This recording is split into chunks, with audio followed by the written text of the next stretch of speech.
दोस्तों, स्वागत है आप सभी का आपके अपने YouTube channel Shukla success academy में। आज की क्लास में हम लोग एक्सरसाइज 8.1 का क्वेश्चन नंबर 4 सॉल्व करेंगे। ठीक है, जो एक्सरसाइज आपकी 8.1 है उसका क्वेश्चन नंबर 4 हम लोगों को सॉल्व करना है। तो भाई वीडियो शुरू करने से पहले आप सभी लोग वीडियो को लाइक कर दें, और अभी तक अगर चैनल का नाम तो पता ही होगा आप लोगों का, भाई क्या नाम है, शुक्ला सक्सेस एकेडमी। अगर अभी तक आप लोगों ने चैनल को सब्सक्राइब नहीं किया है तो चैनल को सब्सक्राइब कर दें और बेल आइकन के बटन को ज़रूर दबा दें, जिससे नई वीडियोस जो अपलोड हो रही हैं उनके नोटिफिकेशन आप लोगों को प्राप्त होते रहें। ठीक है, और वीडियो को भाई ज़्यादा से ज़्यादा शेयर करते रहें, जिससे आपके जो मित्र हैं, आपके जो क्लासमेट्स हैं, आपके जो छोटे भाई बहन हैं, उनको भी इसका बेनिफिट मिल सके। ठीक है, तो भाई क्वेश्चन क्या कह रहा है यहाँ पे, given 15 cot a equal to 8। क्या दिया गया है, 15 cot a बराबर क्या है, 8 है ना। हम लोगों को क्या बताना है, साइन ए की वैल्यू बतानी है और सेक ए की वैल्यू बतानी है। ठीक है, क्वेश्चन क्या कह रहा है कि जो given 15 cot a equal to 8, find sine A and sec A. भाई 15 cot a बराबर 8 दिया गया है, हम लोगों को साइन ए की वैल्यू बतानी है और किसकी वैल्यू बतानी है, सेक ए की वैल्यू बतानी है। तो भाई ऐसी प्रॉब्लम्स आ जाएं तो हम लोगों को डाउट नहीं होना चाहिए। इससे पहले वाले क्वेश्चन को हम लोग सॉल्व कर चुके हैं और मेथड आप लोगों को तो बताया ही जा चुका है। गिवन क्या है यहाँ पे, 15 cot a इक्वल टू 8। तो क्या दिया गया भैया यहाँ पे, 15 cot a equal to 8 given है ना। हम लोग एक काम करते हैं ना, cot a की वैल्यू निकाल लेते हैं। तो जब cot a की वैल्यू निकालेंगे तो 15 क्या है, इसके मल्टीप्लाई में है, तो मल्टीप्लाई में है तो कहाँ चला जाएगा, डिवाइड में आ जाएगा। तो cot a इक्वल टू कितना आ गया, 8/15 आ गया। cot a किसके बराबर आ गया, 8/15 के इक्वल आ गया। बात समझ में आई ना, क्या हो गया आपका, cot a किसके बराबर आ गया, 8/15 के इक्वल आ गया। ठीक है, तो हम लोग क्या करेंगे भाई, एक ट्राइंगल बना लेते हैं। जैसे आपका राइट एंगल ट्राइंगल है, ये आपका क्या है, एंगल ए है, ये बी है, ये सी है, ये तो भाई 90 डिग्री का होना चाहिए ना। ये क्या होगा, इसके लिए बेस होगा। ये क्या है, परपेंडिकुलर है, ये हाइपोटेन्यूज है, ये भाई आधार है, ये वाली साइड क्या है, लंब है, ये वाली साइड क्या है, कर्ण है ना। अब यहाँ cot a इक्वल टू 8/15 दिया गया है, तो एंगल तो आपका a यही है। हम लोग क्या पढ़े, cot थीटा में क्या पढ़ा था हम लोगों ने, cot थीटा क्या होता है भाई, base upon perpendicular. cot theta किसके बराबर होता है, बेस अपॉन परपेंडिकुलर। ठीक है, आधार बटे लंब क्या होता है, cot थीटा बराबर आधार बटे लंब। अब भाई आधार इसका क्या होगा, ऊपर आधार लिखा है ना, ऊपर बेस लिखा है, और नीचे क्या लिखा है, परपेंडिकुलर लिखा है, नीचे क्या लिखा है, यहाँ पे लंब लिखा है। तो हम लोग को देखेंगे यहाँ पे, तो ये कितना आ जाएगा, ए बी कितनी साइड हो जाएगी आपकी, 8 हो जाएगी, और जो साइड बी सी है, BC कितनी आ जाएगी आपकी, 15 आ जाएगी। BC भाई कितनी आ जाएगी, 15 आ जाएगी। तो हम लोग भाई लिख लेंगे ना यहाँ पे, वी नो दैट, हम सभी लोग जानते ही हैं भाई, क्या जानते हैं, जो cot A होगा, इस साइड से देखें अगर, जो cot A क्या होगा, इन ट्राइंगल ABC में अगर ले हम लोग, तो cot A क्या होगा भाई, cot A क्या होगा, AB/BC। ठीक है, cot A क्या होगा, AB/BC के इक्वल होगा ना, बोलो। तो जब cot A AB/BC के इक्वल होगा, तो इसको अगर हम लोग इक्वेशन फर्स्ट मान लेते हैं, इसको क्या मान लेते हैं, सेकंड मान लेते हैं, तो दोनों इक्वेशन में चेक करेंगे, from equation first and second. ठीक है, जब दोनों इक्वेशन हम लोग कंपैरिजन कराएंगे तो AB की वैल्यू कितनी आ जाएगी भैया, 8 आ जाएगी ना। AB की वैल्यू कितनी आ जाएगी, 8 आ जाएगी, और BC की वैल्यू कितनी आएगी, 15 आ जाएगी। AB का मान कितना आ जाएगा, 8, BC का मान कितना आ जाएगा, 15 आ जाएगा ना। अब यहाँ पे तीसरी साइड तो हम लोगों के पास है नहीं, क्योंकि हम लोगों को साइन ए फाइंड आउट करना है, सेक ए फाइंड आउट करना है। दोनों जो त्रिकोणमितीय अनुपात हैं, ट्रिग्नोमेट्रिक रेशियो हैं, उनमें हाइपोटेन्यूज की रिक्वायरमेंट होगी ना, कर्ण भुजा जो है उसकी आवश्यकता पड़ेगी। तो हम लोगों को तीसरी अगर साइड फाइंड आउट करनी है, हम लोग क्या करते थे भाई, कुछ नहीं करते थे, पाइथागोरस थ्योरम का यूज करना है। किसका यूज करना है, पाइथागोरस थ्योरम का। तो बाय यूजिंग पाइथागोरस थ्योरम। किसका यूज कर रहे हैं? पाइथागोरस थ्योरम का यूज कर रहे हैं। किसका यूज हम लोग कर रहे हैं भाई? पाइथागोरस थ्योरम का यूज कर रहे हैं। तो भाई पाइथागोरस थ्योरम का जब यूज करेंगे, कहां पे यूज करेंगे? इस ट्राइंगल में। तो ट्राइंगल में हाइपोटेन्यूज क्या है? AC है ना। तो AC का जो स्क्वायर होगा ये किसके इक्वल होगा?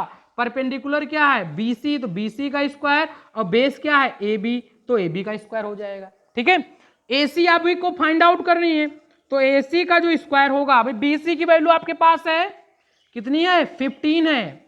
BC की वैल्यू कितनी है? 15 है। और आपको क्या गिवन है यहाँ पे? AB दिया गया, AB की वैल्यू कितनी है? 8 है। BC की वैल्यू क्या है? 15 है। AB की वैल्यू क्या है? 8 है। अब BC की वैल्यू अगर 15 है तो आप लोगों को वैल्यू तो पता होनी चाहिए ना। तो AC स्क्वायर क्या आएगा? 15 का स्क्वायर क्या आएगा? 15 का स्क्वायर क्या आएगा? 15 का स्क्वायर कितना होगा? 225, 225 होगा ना। बोलो। प्लस में 8 का स्क्वायर कितना आएगा? 8 का वर्ग कितना होता है? 64 होता है। कितना होता है? 64। बात समझ में आ रही ना? 8 का स्क्वायर कितना आएगा? 64 होगा। अब भाई इसको ऐड कर लेते हैं, इसको जोड़ लेते हैं। तो 225 में आपको कितना जोड़ना है? 64 जोड़ना है भाई। तो कितना आ जाएगा? 289, 289 आ जाएगा। कितना आ जाएगा आपका? 289। अब भाई AC स्क्वायर 289 आ गया। AC स्क्वायर तो 289 आ गया। हम लोगों को वैल्यू किसकी बतानी है? AC की बतानी। मान किसका बताना है? AC का बताना है। तो भाई इधर स्क्वायर है, स्क्वायर को जब रिमूव करेंगे तो इधर क्या लगाएंगे? स्क्वायर रूट लगाएंगे, वर्गमूल लगाएंगे। तो AC कितना आ गया आपका? 289 का स्क्वायर रूट कितना होता है? 17 होता है। 289 का स्क्वायर रूट कितना होगा आपका? 17 होगा। भाई AC की वैल्यू आपके पास आ गई, आ गई ना। तो भाई AC की वैल्यू कितनी आ गई? 17 यूनिट आ गई। कितनी आ गई? 17 यूनिट आ गई। अब हम लोग जब तीनों साइड आ गई, कोई भी ट्रिग्नोमेट्रिक रेशियो फाइंड आउट करना हो, हम लोग बता देते, मेथड तो पता होगा ना।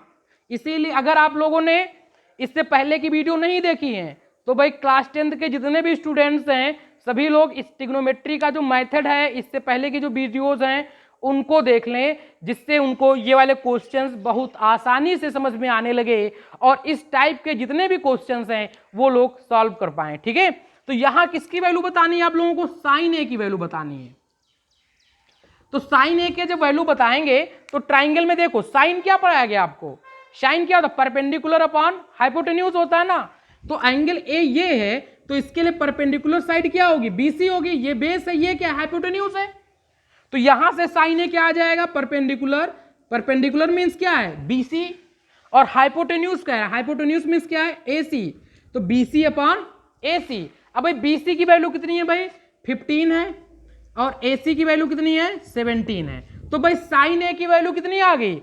15/17 आ गई। साइन ए का मान कितना आ गया? 15/17 आ गया। इसी टाइप से सेके आपको निकालना है ना, तो सेके भी निकाल लेंगे। तो सेके की वैल्यू क्या होगी? सेके के लिए हम लोग पढ़े नहीं है। सेके के लिए हम लोग क्या पढ़े? Hypotenuse upon base. क्या पढ़े हैं? Hypotenuse upon base. क्या पढ़ाया गया? सेके थीटा आप लोगों ने क्या पढ़ा था? कर्ण बटे आधार पढ़ा है ना। तो सेके क्या आ जाएगा आपका? हाइपोटेन्यूज क्या है? एंगल ए के लिए AC है, तो सेके क्या आ जाएगा? AC। और बेस क्या है यहाँ पे? AB। तो AC अपॉन AB। अब भाई AC की वैल्यू कितनी है भाई? बोलो। AC की वैल्यू कितनी है? 17 यूनिट है भाई। तो 17 लिख देंगे यहाँ पे। और बेस AB की वैल्यू कितनी है? 8 है। तो सेके की वैल्यू कितनी आ गई? 17/8। सेके की वैल्यू कितनी आ गई? 17/8। और साइन ए की वैल्यू कितनी आ गई? 15/17। साइन ए की वैल्यू कितनी आ गई भाई? 15/17। सेके की वैल्यू क्या है? 17/8। ठीक है, तो आप लोगों को भाई क्वेश्चन आशा करो समझ में आ गया होगा। अगर कोई डाउट है एक बार फिर से रिवीजन आपको रिपीट किए दे रहा हूं। आपका गिवन क्या है? 15 cot A = 8। हम लोगों को क्या फाइंड करना था? साइन और ए और सेके को बताना था। हम लोगों ने क्या किया भाई? पहले यहाँ पे 15 cot A = 8 दिया गया था ना, 15 यहाँ पे मल्टीप्लाई में था, तो भाई cot A की वैल्यू निकाल ली। तो cot A की वैल्यू के लिए 15 को उधर दूसरे साइड में भेजा, तो उधर जब 15 गया तो कहाँ आ गया? डिवाइड में आ गया। तो cot A क्या हो गया? 8/15 हो गया। एक ट्राइंगल ड्रॉ कर लिए, एंगल क्या ले लिए? A ले लिए। अब ट्राइंगल आपका ABC ड्रॉ हो गया भाई। ठीक है, अब हम लोग cot थीटा के बारे में पहले की वीडियोस में जान चुके हैं ना, पहले की क्लासेस में जान चुके हैं। cot क्या होता है? Base upon perpendicular. अब यहाँ पे बेस क्या है 8 है, तो परपेंडिकुलर क्या हो जाएगा 15 हो जाएगा। तो यहाँ से हम लोग क्या करेंगे, अगर ट्राइंगल में देखेंगे तो कॉट ए क्या होगा A B upon B C, तो A B upon B C comparison करा तो ए बी की वैल्यू कितनी आ गई 8 यूनिट आ गई, बी सी की वैल्यू कितनी आ गई 15 यूनिट आ गई। अब हम लोग क्या करेंगे, तीसरी साइड आपको फाइंड आउट करनी है, ए सी बताना है, हम लोग क्या करेंगे पाइथागोरस थ्योरम का यूज करेंगे। जब भी आपका राइट एंगल ट्राइंगल हो, कोई दो साइड गिवन हो, तीसरी साइड बतानी हो, तो हम लोग क्या करते हैं पाइथागोरस थ्योरम का यूज करते हैं। तो पाइथागोरस थ्योरम के अकॉर्डिंग क्या आ जाएगा A C square equal to B C square plus A B square. तो ए सी स्क्वायर किसके इक्वल होगा, बी सी की वैल्यू कितनी है भाई बोलो 15 का स्क्वायर, प्लस ए बी की वैल्यू कितनी है 8 है ना, 8 का स्क्वायर 15 का स्क्वायर कितना होता है 2 to 5 225 होता है, 8 का स्क्वायर कितना होता है 64 होता है ना, 225 में 64 जोड़ देंगे तो ए सी स्क्वायर कितना आ जाएगा 289 आ जाएगा। और 289 किसका स्क्वायर रूट है भाई 17 का है, तो ए सी की वैल्यू क्या आ गई 17 आ गई। तो तीसरी साइड हम लोगों को क्लियर हो गई। अब हम लोगों को फाइंड आउट क्या करना है, साइन ए फाइंड आउट करना है। तो इस ट्राइंगल में देखो एंगल ए यही है, तो इसके लिए बेस साइड क्या होगी ए बी होगी, परपेंडिकुलर क्या होगा बी सी होगा, हाइपोटेन्यूज क्या होगा ए सी होगा ना, आधार ए बी भुजा होगी, लंब बी सी होगी और कर्ण क्या होगा ए सी होगा। तो साइन ए क्या होगा भाई बोलो परपेंडिकुलर अपॉन हाइपोटेन्यूज, तो बी सी अपॉन में ए सी, बी सी की वैल्यू कितनी 15, ए सी की कितनी है 17, तो 15 अपॉन 17। सेके ऐसे ही क्या आ जाएगा, सेक का क्या होता है हाइपोटेन्यूज अपॉन बेस, तो हाइपोटेन्यूज क्या है ए सी है ना, कर्ण क्या है ए सी भुजा है, आपका आधार क्या है ए बी है, तो ए सी की वैल्यू कितनी है 17 है और ए बी की वैल्यू कितनी है 8 है, ठीक है। तो सेके कितना आ जाएगा 17 अपॉन 8। तो आप लोग भाई अगर आप लोगों को मैथमेटिक्स बहुत ही डिफिकल्ट लग रही है तो मैथमेटिक्स को इजी बनाने के लिए सभी स्टूडेंट्स शुक्ला सक्सेस एकेडमी को ज्वाइन करें, चैनल को सब्सक्राइब करें, ठीक है। और इसके जो वीडियो अपलोड हो रहे हैं वो सभी वीडियो देखते जाएं। अगर उनको मैथमेटिक्स में कहीं पे डाउट लग रहा है तो अपने डाउट्स को कमेंट बॉक्स में लिखें, जिससे उनके सभी प्रॉब्लम्स को सॉल्व कर दी जाए, ठीक है। आप लोग अगर जो इसका स्क्रीनशॉट लेना चाह रहे हैं तो इसका स्क्रीनशॉट भी ले सकते हैं।